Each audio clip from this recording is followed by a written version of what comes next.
Welcome to another video lesson, and today's topic is Trennbare Verbs. That is the third category of the main verb.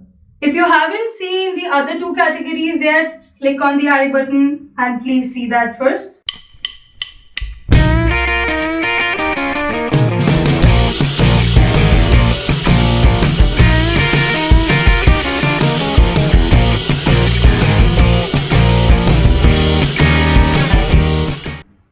The word Trennbare is taken from a German word which is trennen, which means to separate. So basically, Trennbare verbs are separable verbs, which means they will get separated and a part of it will move to other place, and let's see how all of these things will work.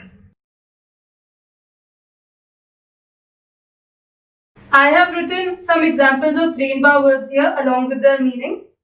The verbs are einkaufen, that means to shop, aufstehen, that means to wake up, mitkommen, that means to come along, einladen is to invite, and zumachen is to close. Now, as you could see here, there are some verbs that you know already. For example, kaufen, you know kaufen, yeah? And you know stehen as well. And you know kommen as well. Correct? You know machen very well. So, what are the meanings to these verbs when a prefix is added in front of it? You could notice in all these kind of verbs that a prefix is there. Einladen has a prefix ein, zumachen has a prefix zu, aufstehen has a prefix auf, mitkommen has a prefix mit. So that means that Trennbare verbs are a combination of a prefix and a verb. And when you use these kind of verbs, when you use Trennbare verbs in a sentence, the part in which verb is included will be at second position and the prefix will move to the very end. Let's see some examples.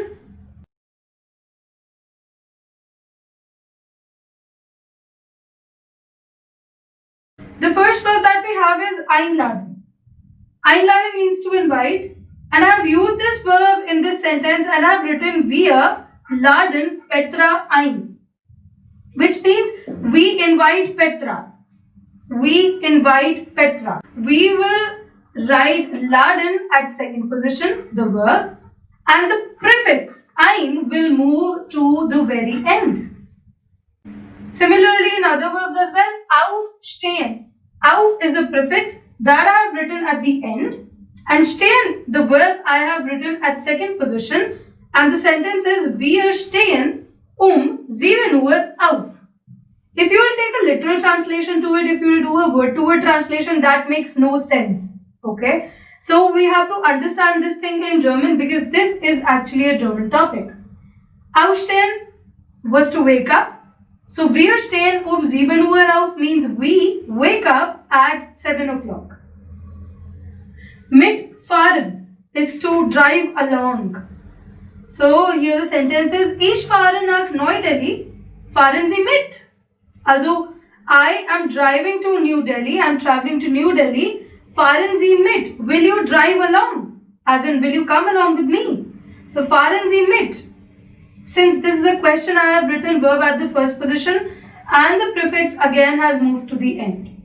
Always see the verb is conjugated to the personal pronoun. Fahren is conjugated, stehen is conjugated, laden is conjugated, and so on. Every verb that is placed at second position always gets conjugated along with the personal pronoun. The last verb, einkaufen, which means to shop. I have written a sentence, Sie kauft Milch und Brot ein.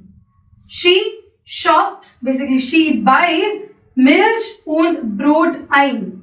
She buys milk and bread. Kaufen is written at second position and again ein has moved to the end. So the rule of Trennbare verb that we have learned so far is that a Trennbare verb would break and the verb will be written at second position, wherein the prefix will move to the very end of the sentence. That's the end of the lesson. Now I hope you know what Trennbare verbs are. I'm giving you two Trennbare verbs that are absagen and anrufen. You have to make sentences with these trennbare verbs and comment down below. Tschüss, bis zum nächsten Mal.